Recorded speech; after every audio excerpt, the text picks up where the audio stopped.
cette vidéo sur se positionner, prendre sa place, focus là-dessus, parce que selon moi, se positionner est souvent mal compris. Il est compris à partir de l'ego. Encore lui, vous allez dire, non pas que j'en fasse une obsession, mais que voilà, il se trouve que c'est comme ça. Et donc on est souvent dans le tort ou raison. Hein. J'ai tort, j'ai raison, tu as tort, etc. etc. Et, ça me fait penser que nos amis québécois disent quelque chose comme j'ai pas tort et tu as raison. Dans la même phrase, comme ça tout le monde est content en fait, tous les personnages sont contents. C'est donc souvent pratiqué pour être contre. En tout cas, c'est entendu comme ça. Hein, d'autant que tout le monde, nous avons un avis sur tout. Je ne sais pas si vous avez remarqué, c'est-à-dire que comme nous sommes abreuvés d'informations, nous pensons savoir. Tout savoir, hein, de fait, et donc avoir un avis sur tout. Simplement, savoir n'est pas la connaissance. Hein. Savoir provient du mental, la connaissance est reliée au cœur, que je l'ai déjà évoqué précédemment. Ou alors, sur cette histoire de se positionner, on confond se positionner donc avec s'affirmer. Et là, c'est vraiment, selon moi, hein, c'est l'ego, c'est le personnage qui s'affirme, qui roule donc des mécaniques, parce que dans affirmation de soi, il y a quelque chose qui est vraiment très placé au niveau égotique, au niveau du plexus. Hein. L'affirmation de soi, elle tient souvent sur du réactionnel, hein, contrairement à l'assertivité. Je vous invite à regarder ça si vous ne connaissez pas, qui tient plutôt sur observer, sur écouter et répondre ensuite, répondre n'étant pas réagir, bien évidemment. Hein. Donc on sort du réactionnel. Et là, on est dans le positionnement. Se positionner, ça ne contient pas d'émotionnel excessif, en fait. C'est ça qu'il faut entendre. C'est serein, hein, c'est ferme. Ça peut être tranchant aussi, sans être agressif. C'est pour ça que je citais l'assertivité. J'en ai vu un exemple il y a quelque temps sur les réseaux sociaux. Une personne rendait public, c'est pour ça que je l'évoque ici, rendait public et en direct live, une séquence qu'elle était en train de vivre sur son lieu de vacances. Sans entrer dans les détails, en bref, une de ses demandes n'était pas satisfaite, et la réponse qu'on lui apportait lui semblait inacceptable en fait. Elle aurait pu choisir inapproprié, de la trouver inappropriée ou décalée, ou même de s'en amuser, d'en faire un jeu compte tenu de ce qu'elle évoquait et du contexte. Bon, en tout cas, non, son choix était clairement, c'est inacceptable. Et donc, elle nous a fait part sur les réseaux sociaux, donc publiquement, de cette situation, de sa réaction par rapport à ça, puis a écrit un post mécontent, voire rageur à Booking, truc bidule, machin chose, nous a posté copie, pour nous tenir au courant et nous prendre à témoin, et a conclu par « Vous avez vu, je me suis bien affirmée ». Je me suis bien affirmée. Alors là, oui, on avait bien vu, en effet. Donc tout ça, c'est une histoire de paillasson et de hérisson. J'y reviens dans un instant. Donc entendez bien que là, c'est différent de se positionner, en fait. Hein. Il y avait un réactionnel, un émotionnel bouillonnant, en fait, hein, d'une certaine façon. Et puis tous les jeux psychologiques, prendre à témoin, etc. Bon, bref, etc., etc. Se positionner, c'est également différent de juger ou rejeter. Parce que ça a à voir avec l'autre. Se positionner, ça a à voir avec soi. Ça part de soi, ça parle aussi de soi, hein. C'est être en lien avec soi, et qui plus est le grand soi, je vais vous dire ça dans un moment. Alors c'est vrai que se positionner, c'est souvent un petit peu mal vu dans le milieu spirituel, parce que justement, c'est confondu avec le jugement. Hein, il y a cette espèce de confusion qui se crée entre se positionner et juger. Or, nous ne sommes pas des potiches que l'on va poser sur une commode pour réciter des mantras. Tout maître spirituel, si on regarde bien, vrais maîtres spirituels, ils se sont tous positionnés. Ils se sont positionnés. Et aussi parce qu'on confond accueillir et accepter, souvent, hein, en particulier dans l'univers spirituel. Le premier, donc, en fait, accueillir, c'est être en phase avec la réalité. Hein, c'est-à-dire, il n'y a pas de déni de réalité à faire. En effet, il y a telle situation. Donc, c'est bien être en phase avec la réalité, la regarder en face. Le deuxième, qui accepter peut, et je dis peut, mener à se manquer de respect, se renier, se soumettre et à se faire violence. Hein, donc méditer autour de ça, de cette distinction entre accueillir et accepter. Hein, c'est tout à fait différent en réalité. Ne pas se positionner aussi, c'est laisser l'extérieur, je parlais de se soumettre, mais ne pas se positionner, c'est laisser aussi l'extérieur choisir à notre place. Et ça finit généralement en compromission.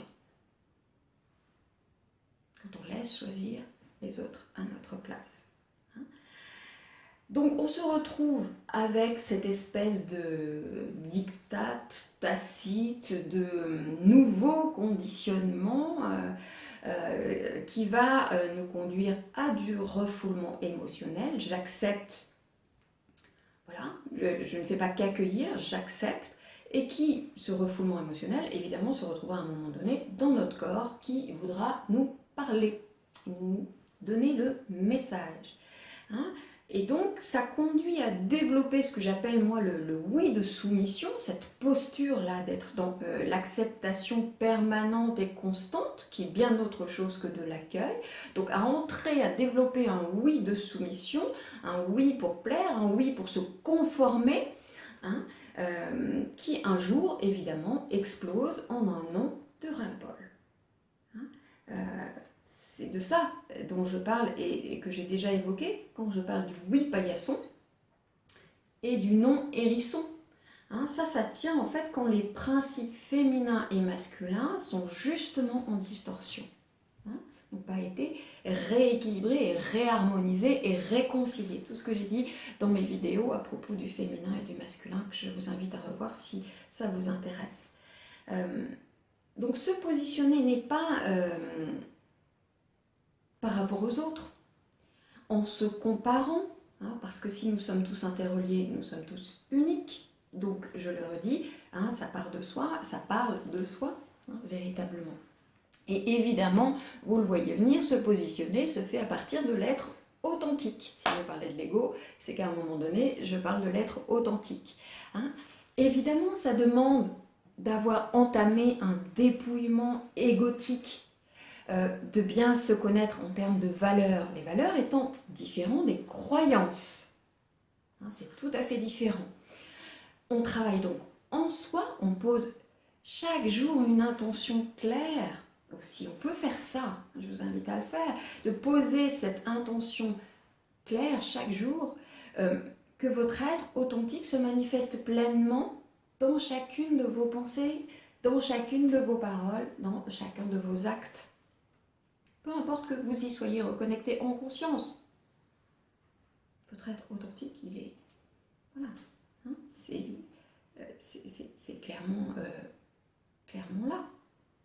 C'est le grand vous. Hein.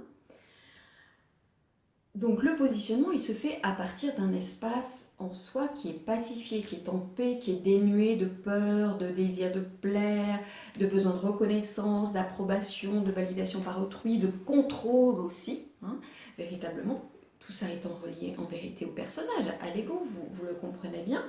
Hein, c'est une attitude de congruence, de cohérence globale.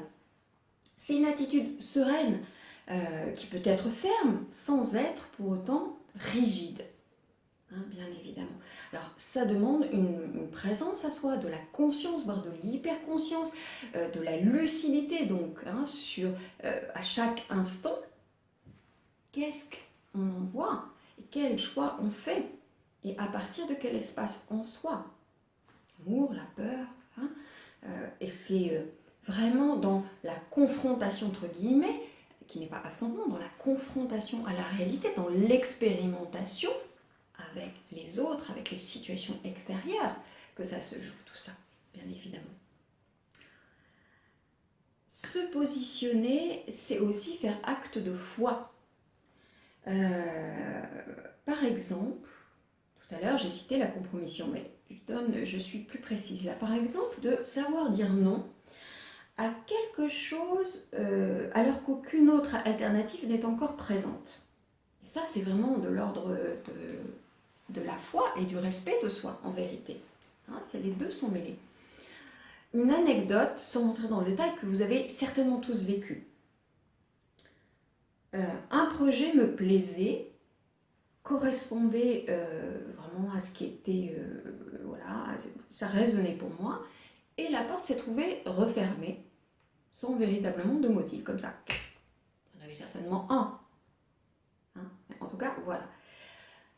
Tout de suite après, un autre est venu vers moi, un autre projet est venu vers moi, mais c'était quelque chose qui ne résonnait pas tout à fait. En fait, c'était comme un choix par défaut. Alors mon mental, évidemment, pouvait lister tous les bienfaits, les avantages, machin, mais alors à l'intérieur, ça crispait, et même plus que ça, parce que vraiment, moi, les choses passent par mon corps, et c'était, je sentais que c'était un choix par défaut. Et dans le même temps, alors que j'avais ce positionnement, cette décision à prendre, des éléments sont venus vraiment me dire mais fais-le, va là, parce que tu vois bien que ta situation de statu quo, là, il faut que ça change, et il faut que tu entres donc dans ce projet qui va te sauver de cette situation voilà, sur laquelle tu as besoin de te positionner et d'engendrer du changement. Je pouvais céder à ça. C'est-à-dire que comme il y avait ces éléments qui venaient faire pression sur moi, en disant vas-y, ok, c'est un choix par défaut, mais regarde, de toute façon, voilà, il n'y a rien d'autre, alors prends ça.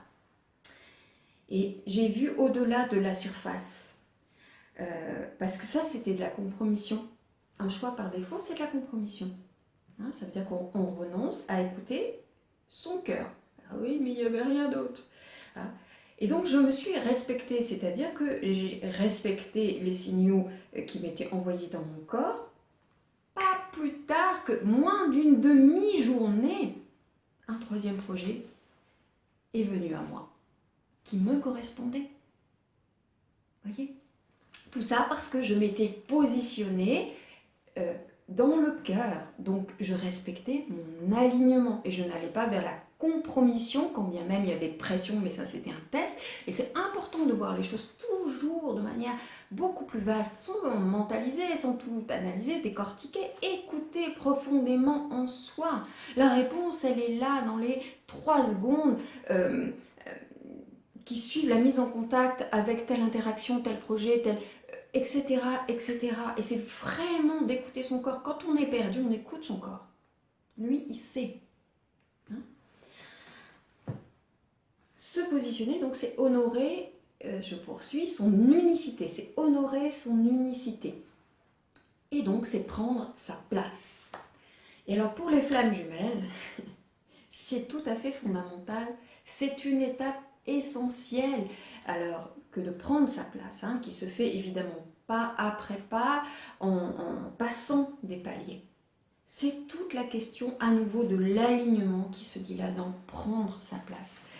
En consultation, j'explique parfois, quand c'est juste et utile, la question de la place en prenant l'exemple de 3 couples de flammes jumelles réunis et publics, et notamment par l'exemple du couple le plus souffrant, le plus chaotique des 3. J'explique donc qu'il y a souvent un contexte particulier, un point de bascule qui permet à un moment donné de prendre sa place à la flamme jumelle active et rejetée, de prendre sa place. Alors évidemment, ça demande que cette flamme jumelle, donc assurément vous qui me regardez, cette flamme jumelle que je viens de qualifier de active et rejetée, ça demande qu'elle ait fait les pas nécessaires en amont, de travail en soi, de réalignement. Voyez ? Alors quelque chose peut changer. notamment dans le rééquilibre des places, hein, dans le duo, et surtout, et d'abord, dans une harmonisation supplémentaire et significative des énergies des deux êtres, des deux jumeaux. Ça produit une harmonisation, une réharmonisation des énergies. Plusieurs fois, j'ai évoqué dans des vidéos la permissivité positive, hein, qui est donc, si je le dis brièvement, la capacité de laisser l'autre libre et responsable de la nature de ses choix et de son chemin. Pas toujours simple, on est d'accord. Hein, et d'allier à cette permissivité positive, hein, qui est liée à un féminin en vous harmonisé, d'allier la permissivité positive à la capacité de dire non, hein, donc à savoir un masculin en vous aussi équilibré. Hein, ça, c'est le plein de soi. Et c'est aussi relié à prendre sa place. Et c'est aussi relié à se positionner. Tout s'imbrique. Alors évidemment, cette démarche, elle ne peut être faite qu'à partir d'un certain point de maturité, hein, de dépouillement égotique, où l'être authentique prédomine, où c'est lui qui tient les rênes de du véhicule de votre vie. Donc c'est être en voie de réalignement, ce qui veut dire s'affranchir et se déconditionner. C'est ça que ça suppose.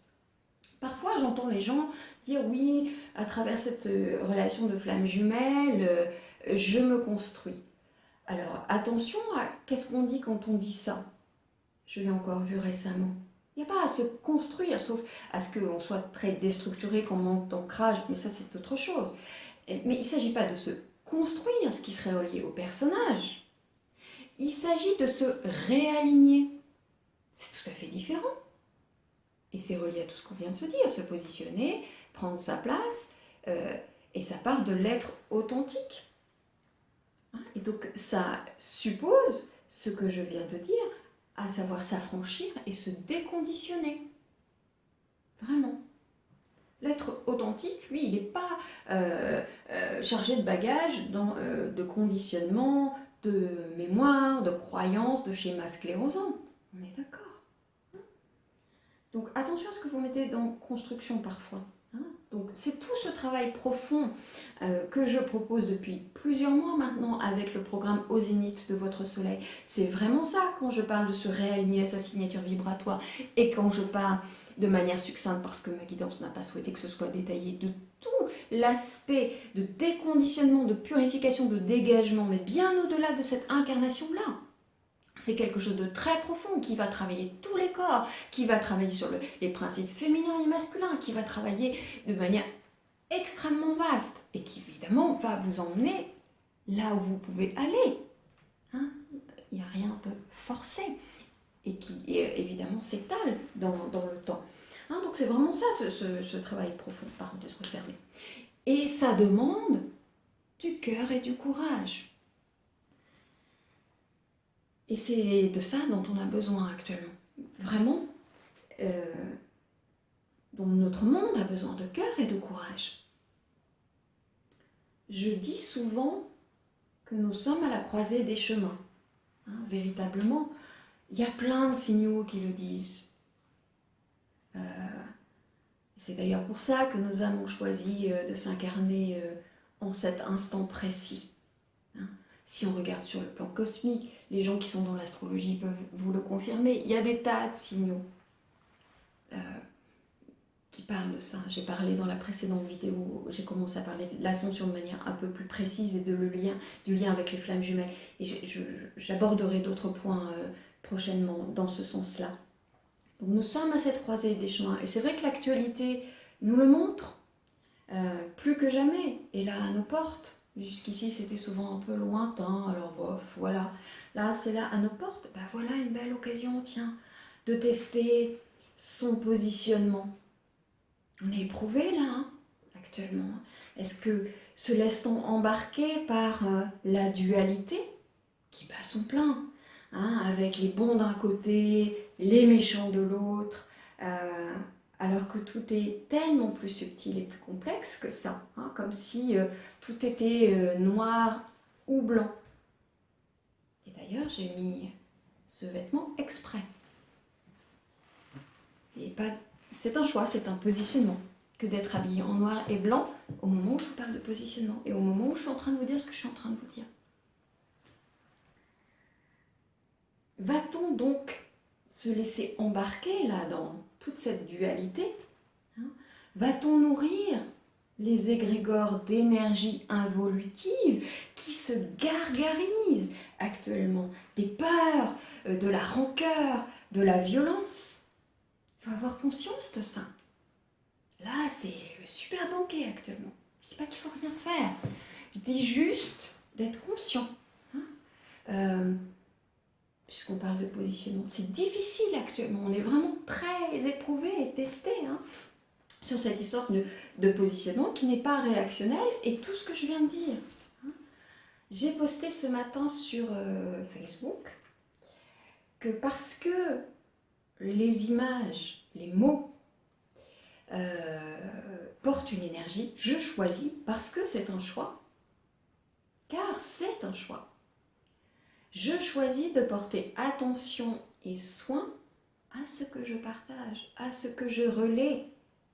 C'est ma liberté autant que ma responsabilité. Parce que derrière les mots, derrière les images, il y a une énergie. Même derrière une robe.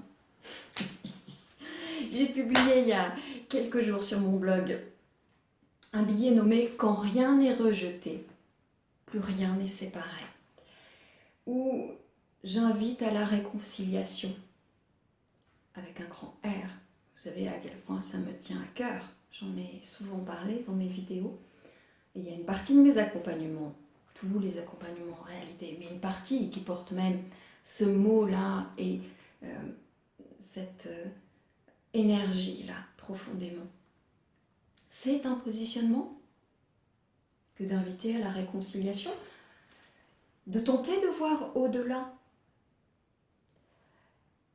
de choisir, de favoriser le trait d'union qui relie, de choisir, de favoriser le ensemble qui fait grandir. Et je termine là-dessus. Et je vous dis à très bientôt pour une autre vidéo.